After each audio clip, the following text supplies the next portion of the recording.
Hello friends, সিসনেতে one night stay করে পরদিন সকালে আমরা ব্রেকফাস্ট কমপ্লিট করে বেরিয়ে পড়লাম আমাদের নেক্সট ডেস্টিনেশন জুলুকের উদ্দেশ্যে। রাস্তার দুপাশে অপূর্ব পাহাড়ি সৌন্দর্য দেখতে দেখতে আমরা এগিয়ে চলেছি। এখন আমরা কিউখোল ফলসে এসে পৌঁছালাম। এখানে আমরা বেশ কিছুক্ষণ সময় কাটালাম। অনেককে দেখলাম নিচের দিকে নেবে ফটো তুলছে।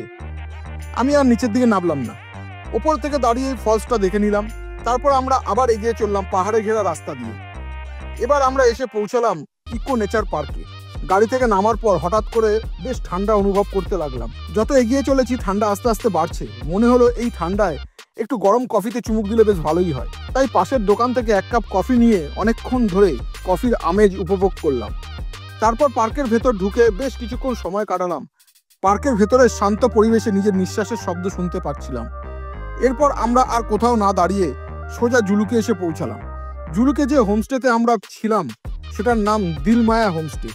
এটি হলো জুলুকের সবচেয়ে পুরনো হোমস্টে। আমার পরের ভিডিওতে আপনাদের জন্য রাখা রইল হোমস্টের সব ডিটেলস।